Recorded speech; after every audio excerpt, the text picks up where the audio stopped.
Lena's feet hurt so bad she wanted to cry. She stood at the bus stop, watching the orange sun disappear behind the tall buildings. Her back ached.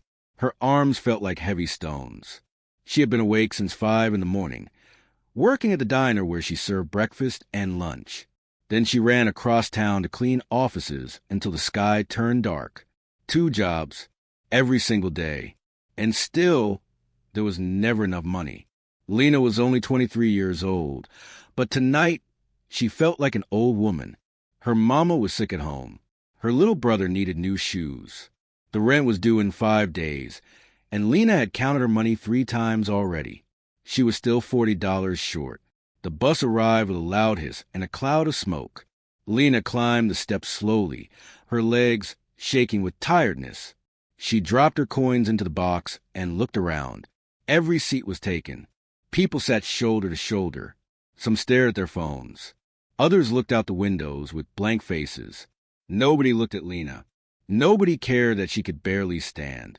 She grabbed the cold metal pole near the door and closed her eyes. Just 20 more minutes, she told herself. Just hold on for 20 more minutes. The bus jerked forward, and Lena almost fell. She tightened her grip and took a deep breath. That's when she heard it, a soft grunt of pain. Lena opened her eyes and turned her head. Near the middle of the bus, an old man was struggling to stay standing. He held on to a pole with both hands, but his arms were shaking. His left leg was bent at a strange angle, and he wore a metal brace that went from his knee to his ankle. With each bump in the road, his face twisted in pain. He was about 70 years old, maybe older. His clothes were worn and wrinkled. His gray hair stuck out in all directions. He looked like he hadn't slept in days. Lena's heart squeezed tight in her chest. She remembered her grandfather. Grandpa Joe had trouble walking too, after his accident at the factory. She remembered how he would try to hide his pain, biting his lip and pretending everything was fine. But Lena always knew. She could see it in his eyes. This old man had the same look. Without thinking, Lena moved through the crowded bus. She pushed past a teenager with headphones and squeezed between 2 large shopping bags. Finally, she reached the old man. "Sir," she said softly, touching his arm, "please take my seat." The man looked up, surprised. His eyes were watery and kind, the color of a stormy sky. "Oh, no, young lady," he said, his voice shaking. "You look tired, too. I can manage." But Lena could see his leg trembling. She could see the sweat on his forehead, even though the bus was cold. "Please," she said again, pointing to an empty seat by the window. A woman had just gotten off. "I insist." The old man stared at her for a long moment. Then, slowly, a small smile appeared on his wrinkled face. "Thank you," he whispered. "You are very kind." He limped to the seat and sat down with a loud sigh of relief. His whole body seemed to relax, like a balloon losing air. Lena grabbed the pole where he had been standing and held on tight. Her feet still hurt.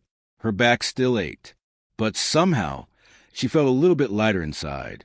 The bus rattled through the streets. Red lights, green lights, stops and starts.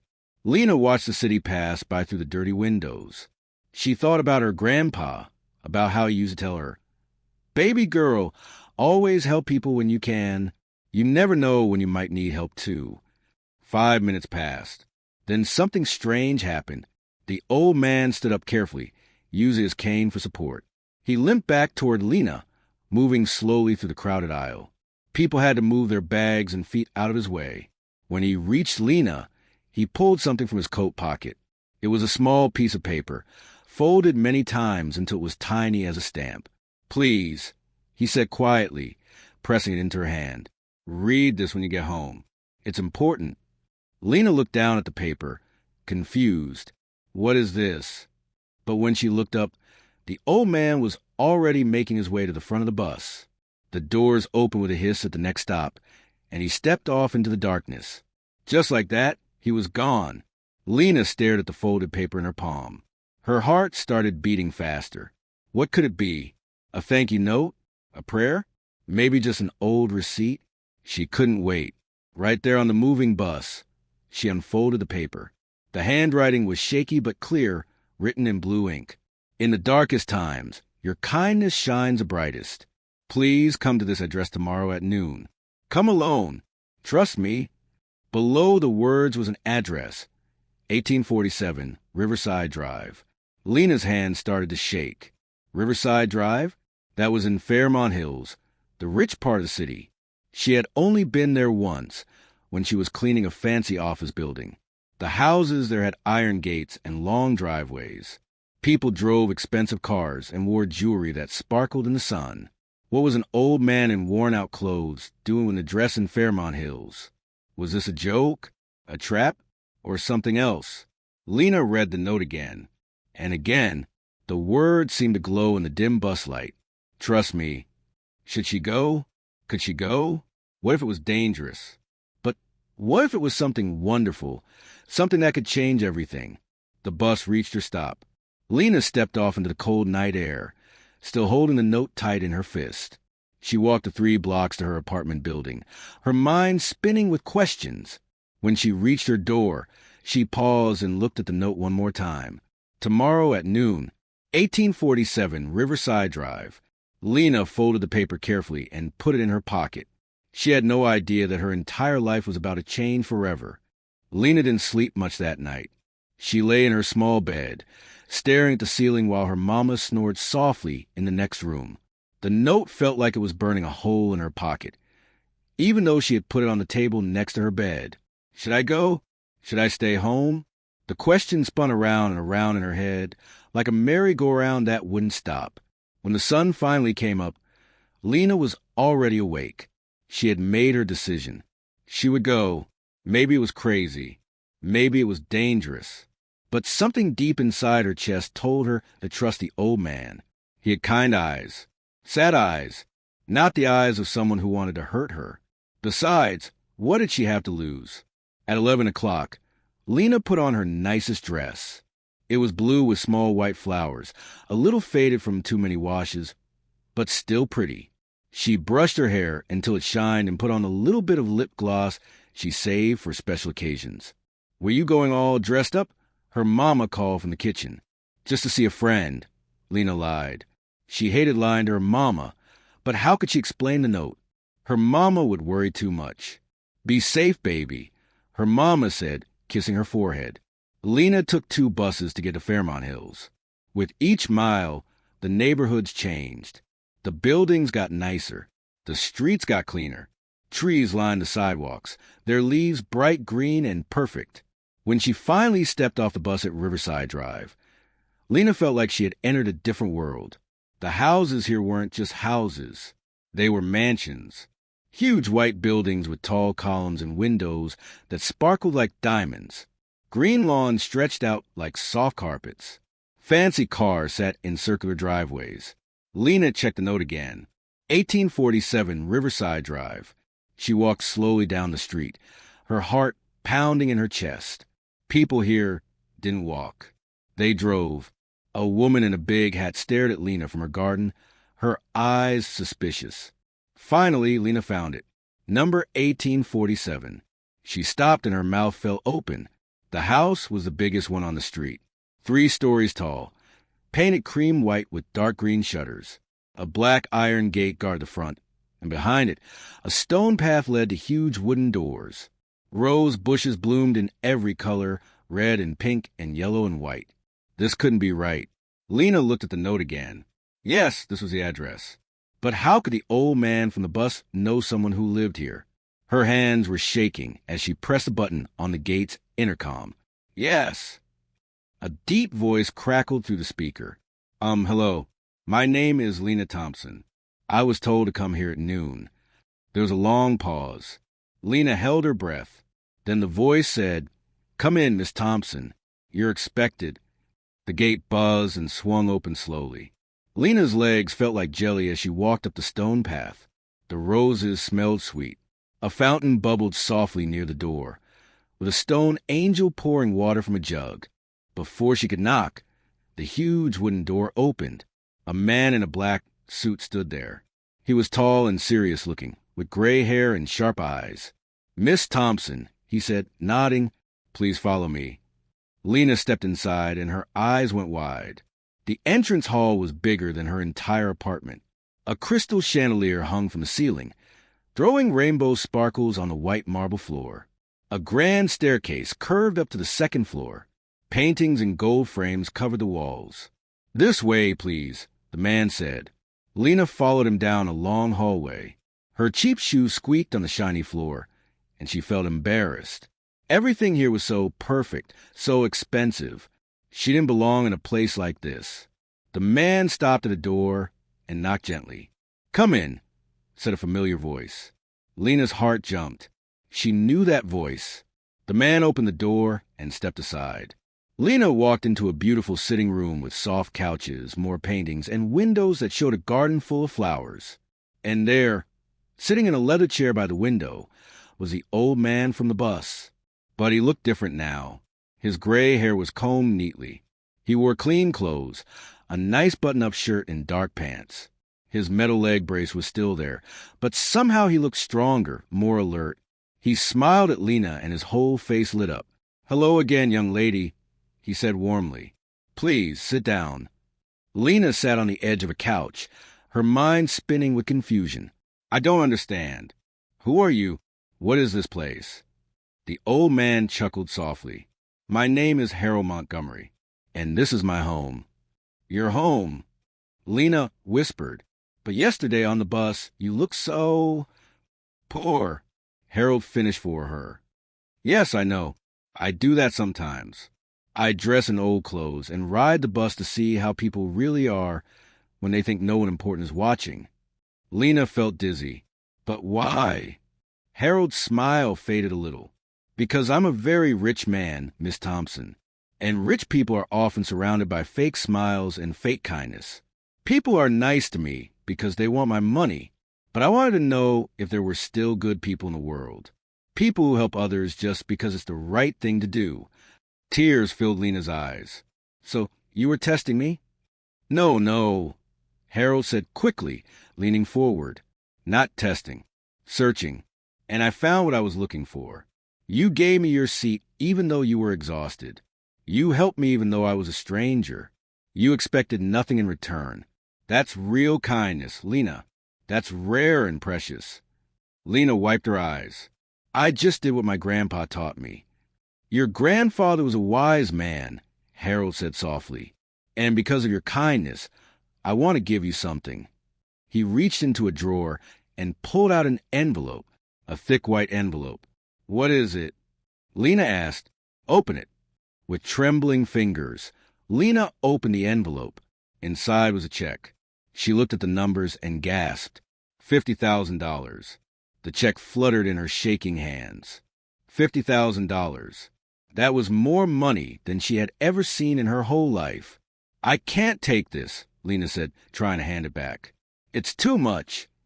"You can and you will," Harold said firmly but kindly. "Listen to me, Lena. I know you work 2 jobs. I know your mother is sick. I know you struggle every day just to survive. I did some research after I got your name from the bus driver. But why me?" Harold stood up slowly, using his cane. He walked to a window and looked out at his beautiful garden. "I was born poor just like you," he said quietly. "I worked hard my whole life. I built a successful business. I made millions of dollars. But along the way, I forgot something important. I forgot about kindness. I forgot about helping people. I became cold and mean, always worried about money and success." He turned back to Lena, and she saw tears in his old eyes. "Then, 5 years ago, I had an accident. A car crash. That's how I got this bad leg. For months, I couldn't walk. I needed help with everything. And do you know what I learned? I learned that kindness matters more than money. I learned that the way we treat people when no one is watching is what really matters." Harold walked back to his chair and sat down with a grunt. "So now I spend my time looking for good people, real people, and when I find them, I help them, because that's what I should have been doing all along." Lena looked down at the check in her hands. Tears rolled down her cheeks and dripped onto the paper. "You can use this money for anything you want," Harold continued. "Pay your bills. Help your family. Go to school. Follow your dreams. All I ask is one thing. What? Lena whispered. Pass it on. When you can, help someone else. Be kind to people. Don't forget where you came from. Can you promise me that? Lena stood up. She walked over to Harold and knelt beside his chair. Then she did something surprising. She hugged him tight, like she used to hug her grandpa. I promise, she said through her tears. Thank you. Thank you so much. Harold patted her back gently. No, Lena, thank you. You reminded an old man that good people still exist. When Lena left the mansion that day, the check safely in her purse, she felt like she was floating on a cloud. Her whole life was about to change. Everything would be different now. But what she didn't know yet was that this was just the beginning of something even more special. The next morning, Lena woke up and thought it was all a dream. Then she saw the check on her bedside table, and tears filled her eyes again. It was real. All of it was real. The first thing Lena did was take the check to the bank. The lady behind the counter looked at it, then looked at Lena, then looked at the check again. Is this real? The lady asked. Yes, ma'am. Lena said, her heart pounding. The lady made some phone calls. She typed on her computer. Finally, she smiled. Congratulations, Miss Thompson.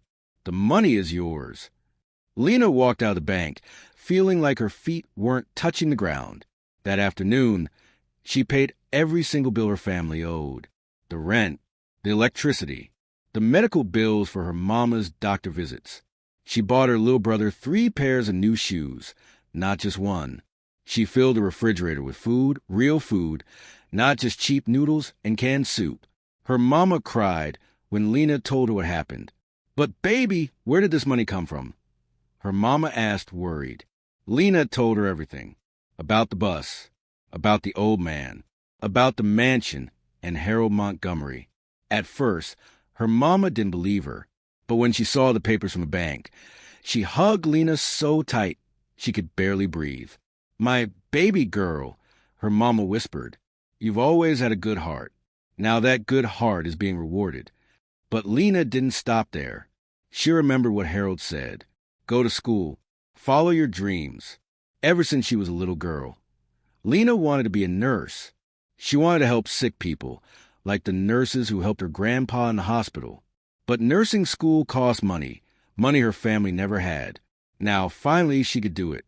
2 weeks later, Lena enrolled in the community college nursing program. She quit her job at the diner, but kept working part-time at the cleaning company, just a few days a week. She studied hard, reading her textbooks late into the night. And something else happened too. Something wonderful. Harold Montgomery became her friend. At first, he called her just to see how she was doing. Then he invited her to lunch at his mansion. They sat in his beautiful garden, eating sandwiches and drinking sweet tea, talking about everything and nothing. Harold told her stories about his life, about growing up poor in a tiny apartment with 6 brothers and sisters, about working 3 jobs as a young man, about starting his business with just $200 and a dream. Life is not measured by wealth, Harold told her one sunny afternoon. It's measured by the kindness you show and the people you help. I forgot that for too many years, Lena. Don't make my mistake. Lena soaked up his words like a sponge. Harold became like a grandfather to her, filling the empty space her own grandpa had left behind. Months turned into a year. Lena worked hard in nursing school.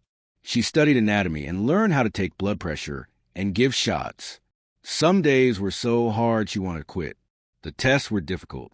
The homework was endless. But every time she felt like giving up, she thought about Harold's words. You can do this, Lena. I believe in you. And she did do it. 2 years flew by like birds in the wind. Lena graduated from nursing school with honors, a gold cord around her neck, and a huge smile on her face. Harold came to her graduation in a wheelchair now, his health getting weaker, but his pride in Lena shining bright as the sun. I knew you could do it, he said, squeezing her hand. Lena got a job at City General Hospital. She worked in the emergency room, helping people who came in scared and hurt. Every patient she treated, she remembered Harold's lesson about kindness. She held their hands. She spoke gently. She made them feel safe. But as Lena's life bloomed like a flower in spring, Harold's life began to fade like autumn leaves. His leg got worse. Then his heart grew weak. The doctor said there wasn't much time left. Lena visited him every single day after work. She sat by his bed and read to him. She brought him soup and made sure he took his medicine. She held his wrinkled hand and told him stories about the patients she helped at the hospital. "You're doing exactly what you were meant to do," Harold said one evening, his voice barely a whisper. "You're spreading kindness everywhere you go. That's my legacy through you." "Don't talk like that," Lena said, wiping her eyes. "You're going to get better." But they both knew the truth. One cold November night, Harold's breathing got very shallow. Lena sat beside him, holding his hand tight. The moon shone through the window, painting everything silver. "Lena," Harold whispered. "I'm here," she said. "Thank you for showing this old man that good people still exist. Thank you for being my friend. Promise me you'll keep being kind. Promise me you'll help others the way I help you." "I promise," Lena said, tears streaming down her face. "I promise forever." Harold smiled. Then he closed his eyes and took his last breath, peaceful as a baby falling asleep. Lena cried for a long time that night. At Harold's funeral, hundreds of people came. Rich people in fancy clothes, poor people in simple outfits. All of them had stories about how Harold had helped them in secret, just like he helped Lena. He had been searching for good people his whole last years, rewarding kindness wherever he found it. Harold left Lena something in his will.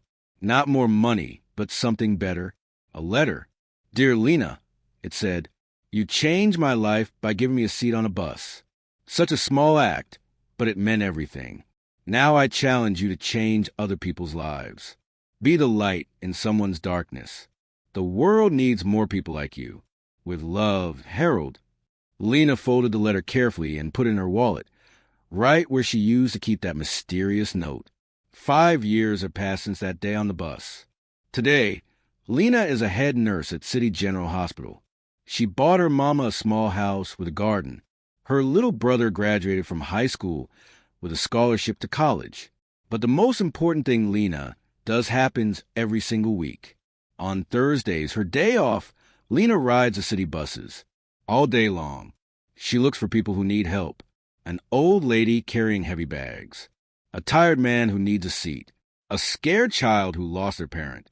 And whenever she finds someone who needs kindness, she gives it freely, just like she did for Harold.